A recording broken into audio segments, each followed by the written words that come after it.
নুরুল হক নূর, 4 দফা দাবিতে শাহবাগে রেজিস্ট্যান্স উইক পালন করছে বৈষম্য বিরোধী ছাত্র আন্দোলন এবং গণহত্যার দায়ে আওয়ামী লীগের রাজনীতি নিষিদ্ধের দাবি জানিয়েছে তারা। এ বিষয়ে আপনার বক্তব্য?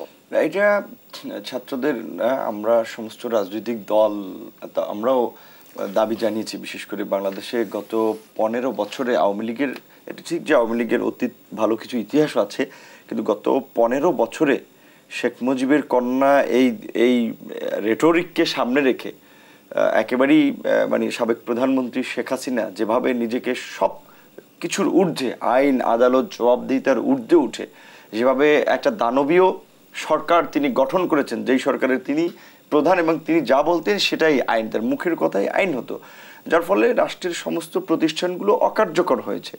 যার ফলে আজকে এই যে ন্যায় বিচারের ঘাটতি বলি, কিংবা আজকে ধরেন পুলিশের উপরে এই আন্দোলনে আমরা দেখলাম থানা জ্বালিয়ে দিছে, পুলিশ মেরে ঝুলিয়ে দিচ্ছে। কেন পুলিশের উপরে এত ক্ষোভ তৈরি হলো? এটি কিন্তু এই যে এসআই কিংবা কনস্টেবল এদের প্রতি ক্ষোভটা ছিল না। এই যে ধরেন হারুন, বেনজির কিংবা মনিরুল, এরকম গুটি কয়েক সিনিয়র অফিসার তাদের উচ্চবিলাসিতার কারণে তারা প্রতিষ্ঠানকে এতটা করাপ্টেড করেছে এবং তারা ওই প্রধানকে আপনার চাটুকারিতা করে এটা করেছে।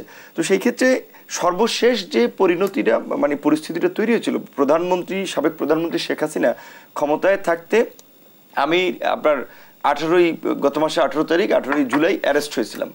আমাদেরকে রিমান্ডে যেভাবে অমানবিক নির্যাতন করেছে, আমি অনেকবার বলেছি, আমাদেরকে ঝুলিয়ে পিটিয়েছে, এমনকি যেখানে দাগ নাই শরীরে সেটা টি শার্ট খুলে দেখেছে ভালো জায়গায়, তারপরে পিটিয়েছে। সো এইরকম একটা পৈশাচিক নির্যাতন, আবার সেটার ভিডিও নাকি হোম মিনিস্টার এবং প্রধানমন্ত্রী শেখ হাসিনাকে পাঠানো লাগতো।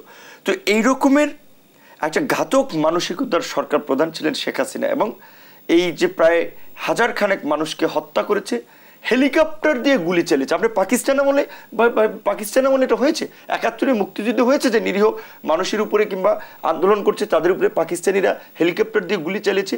এই দুঃসাহস শেখ হাসিনা দেখেছেন।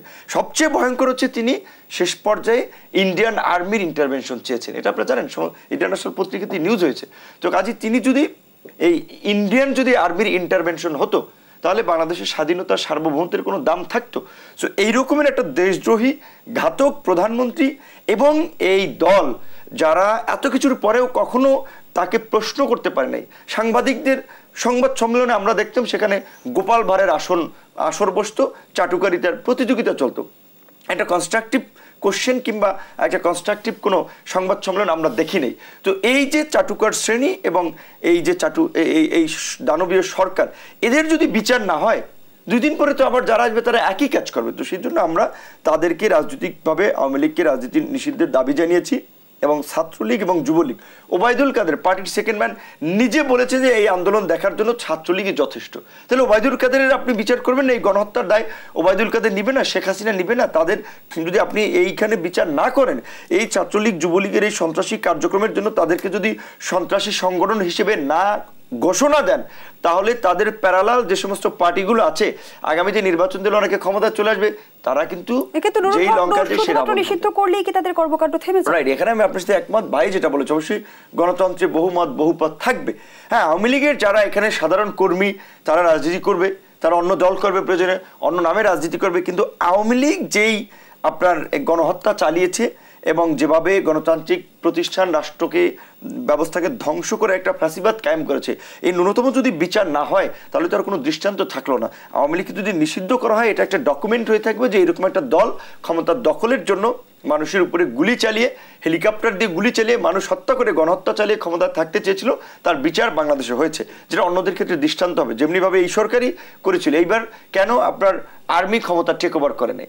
অন্যান্য সময় তো বিভিন্ন আর্মি টেক ওভার করেছে, এইবার তো আর্মি নাই। আর্মি ইন্টারিম গভর্নমেন্ট ফর্ম করতে সহযোগিতা করেছে, বিকজ কনস্টিটিউশনে আছে অবৈধভাবে ক্ষমতা দখল করলে তার শাস্তি মৃত্যুদণ্ড পর্যন্ত হতে পারে।